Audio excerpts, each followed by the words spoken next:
শ্রীকান্ত গানটা খুব খারাপ সময়ে আ বানানো। Probably the lowest phase of my life.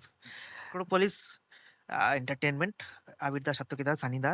তো তারা আমাদের ডেমোগুলো শুনতে রাজি হন। তো আমরা শোনাই এবং তারা ডাকেন। উনি বলেন যে একটা ওয়েব হচ্ছে এবং সবকিছু কথা হলো। আমার পর শ্রীকান্ত স্টল হয়ে গেল। রোজগার হচ্ছে না। বাবার বয়স হচ্ছে। বাবা কাছের মানুষরা ছেড়ে চলে যাচ্ছে। অনেক সময় ওই সময় অনেক আসল মানুষ চেনা যায় আরকি। ভাবতে একদিন বালি ব্রিজের ওখানে গেছি।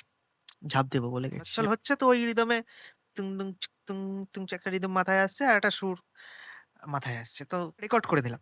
রেকর্ড করে ভাবছি আমি রেকর্ডটা কেন করলাম? আমি তো দেব ঝাঁপ। এই রেকর্ডটা আর কি হবে? আমি ভাবছি এই সময় যদি এরকম গানই বেরোয় তাহলে আবার আরেকটু লড়ে যাওয়া উচিত। ভগবান উচিত। তোমাকে ইন্ডিকেশন দিচ্ছিল।